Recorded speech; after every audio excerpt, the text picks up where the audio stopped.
രാഷ്ട്രീയത്തിന്റെ പരീക്ഷണശാല എന്ന് വിളിക്കപ്പെടുന്ന ബീഹാറിന്റെ കഴിഞ്ഞ 5 പതിറ്റാണ്ടുകളിലെ ചരിത്രം പരിശോധിച്ചാൽ അത് ലാലു പ്രസാദ് യാദവ് എന്ന ജനകീയ നേതാവിന്റെയും നിതീഷ് കുമാർ എന്ന ഭരണതന്ത്രജ്ഞന്റെയും ജീവിതരേഖ കൂടിയാണ് വ്യക്തമാക്കുന്നത്. പട്ന സർവകലാശാലയുടെ ക്യാമ്പസുകളിൽ നിന്ന് തുടങ്ങിയ ഈ സൗഹൃദവും ശത്രുതയും ഇണക്കങ്ങളും പിണക്കങ്ങളിലും ബീഹാർ എന്ന സംസ്ഥാനത്തിന്റെ വിധി നിർണയിക്കുന്നതിൽ നിർണായക പങ്കുവഹിച്ചു. 1970-കളിൽ ജയപ്രകാശ് നാരായണന്റെ സമ്പൂർണ്ണ ക്രാന്തി എന്ന ആഹ്വാനത്തിൽ ആകൃഷ്ടരായി രാഷ്ട്രീയത്തിലേക്ക് കടന്നു വന്ന ഈ രണ്ട് യുവാക്കളും പിൽക്കാലത്ത് സോഷ്യലിസ്റ്റ് രാഷ്ട്രീയത്തിന്റെ രണ്ട് ധ്രുവങ്ങളായി മാറി.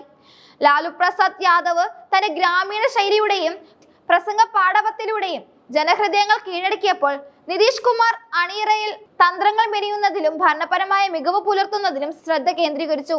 ഇന്ദിരാഗാന്ധിയുടെ അടിയന്തരാവസ്ഥയ്ക്കെതിരെ പോരാടിയാണ് ഇരുവരും ദേശീയ ശ്രദ്ധ പിടിച്ചുപറ്റിയത്. പട്ന സർവകലാശാല വിദ്യാർത്ഥി യൂണിയൻ പ്രസിഡന്റായി ലാലു മാറിയപ്പോൾ എഞ്ചിനീയറിംഗ് ബിരുദധാരിയായ നിതീഷ് തന്റെ ജോലി ഉപേക്ഷിച്ചാണ് വിപ്ലവത്തിന്റെ ഭാഗമായത്. ബീഹാർ രാഷ്ട്രീയ ഭൂപടത്തിൽ ഇവരുടെ വളർച്ച ഒരേ കാലഘട്ടത്തിലായിരുന്നുവെങ്കിലും വിജയത്തിലേക്കുള്ള ദൂരം നിതീഷിന് അല്പം കൂടുതലായിരുന്നു. 1977-ലെ ലോക്സഭാ തെരഞ്ഞെടുപ്പിൽ വെറും 29-ാം വയസ്സിൽ ചാപ്രിയിൽ നിന്ന് വൻ ഭൂരിപക്ഷത്തിൽ വിജയിച്ച് ലാലു പാർലമെന്റിലെത്തിയപ്പോൾ അതേ വർഷം തന്നെ നിയമസഭാ തെരഞ്ഞെടുപ്പിൽ നിതീഷിന് പരാജയം രുചിക്കേണ്ടി വന്നു. തുടർച്ചയായ പരാജയങ്ങൾക്കൊടുവിൽ 1985-ലാണ് നിതീഷ് ആദ്യമായി നിയമസഭയിൽ എത്തുന്നത്. എന്നാൽ ലാലു അപ്പോഴേക്കും സംസ്ഥാന രാഷ്ട്രീയത്തിന്റെ കരുത്തനായ ഒരു നേതാവായി മാറിയിരുന്നു. 1990-കളിൽ ബീഹാറിൽ കോൺഗ്രസ് ഭരണത്തിന് അന്ത്യം കുറിച്ചുകൊണ്ട് ജനതാദൾ അധികാരം പിടിച്ചെടുത്തപ്പോൾ മുഖ്യമന്ത്രി സ്ഥാനത്തേക്ക് ലാലു തിരഞ്ഞെടുക്കപ്പെട്ടതിന് പിന്നിൽ നിതീഷിന് ബുദ്ധി ഉണ്ടായിരുന്നുവെന്ന് പറയപ്പെടുന്നു. കേവലം 3 വോട്ടുകൾക്കാണ് അന്ന് ലാലു മുഖ്യമന്ത്രി കസാരയിലെത്തിയത്. മുഖ്യമന്ത്രിയായ ലാലുവിന്റെ വലം കൈയായി ആദ്യകാലങ്ങളിൽ നിതീഷ് പ്രവർത്തിച്ചു. ബീഹാറിൽ പിന്നോക്ക വിഭാഗങ്ങളുടെയും ദളിതരുടെയും മുസ്ലിങ്ങളുടെയും വലിയൊരു വോട്ട് ബാങ്ക് രൂപീകരിക്കുന്നതിൽ ലാലു വിജയിച്ചു. ലാൽ കൃഷ്ണ അദ്വാനിയുടെ രഥയാത്ര ബീഹാറിൽ തടഞ്ഞ ലാലുവിന്റെ നടപടി അദ്ദേഹത്തെ മതേതരത്വത്തിന്റെ മുഖമായി ഉയർത്തിക്കാട്ടി. എന്നാൽ അധികാരം എന്നും സൗഹൃദങ്ങൾക്ക് ഭീഷണിയാകാറുണ്ട്.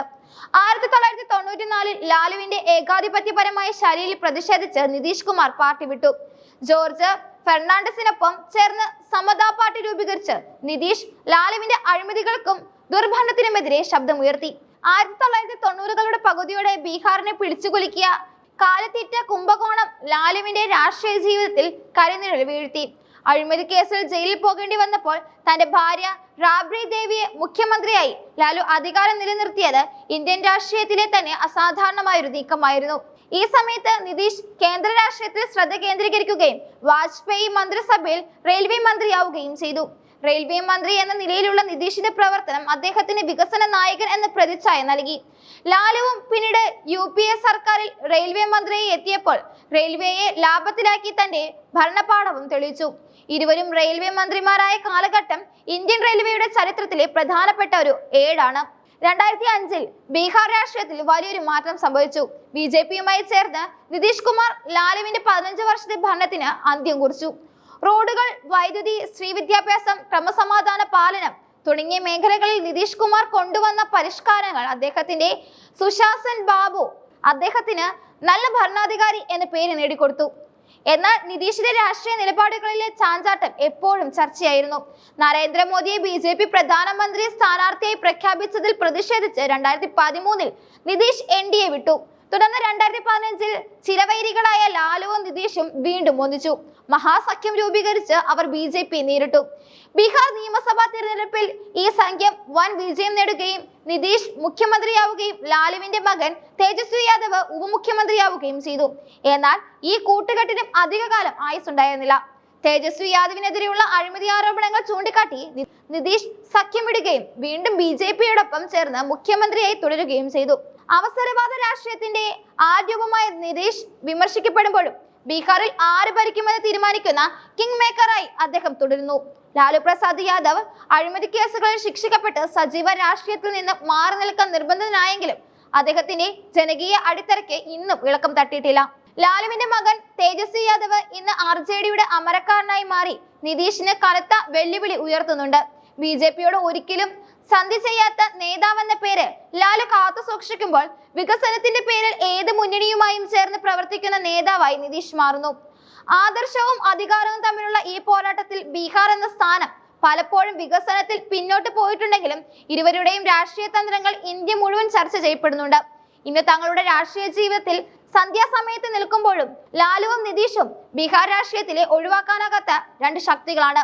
ഓരോ തെരഞ്ഞെടുപ്പും ഈ രണ്ട് സോഷ്യലിസ്റ്റ് സുഹൃത്തുക്കളുടെ ബുദ്ധിവൈഭവത്തിന്റെ പോരാട്ടമായി മാറുന്നു. നിതീഷിന്റെ പാലം മാറലുകൾ രാഷ്ട്രീയ ധാർമ്മികതയ്ക്ക് നിരാകരിക്കാത്തതാണെന്ന് ആക്ഷേപം ഉയരുമ്പോഴും ബീഹാറിലെ സാധാരണ ജനങ്ങൾക്കിടയിൽ ഇരുവരും ഇന്നും വലിയ സ്വാധീനമുള്ള നേതാക്കളാണ്. വരാനിരിക്കുന്ന നിയമസഭാ തെരഞ്ഞെടുപ്പിലും ലാലുവിന്റെയും നിതീഷിന്റെയും പോരാട്ടം തന്നെയാകും ബീഹാറിൽ കളനിറയുക. രാഷ്ട്രീയത്തിൽ സ്ഥിരമായ ശത്രുക്കളോ സുഹൃത്തുക്കളോ ഇല്ലെന്ന തത്വം ഇവർക്കിടയിൽ പലപ്പോഴും അനർത്ഥമായിട്ടുണ്ട്.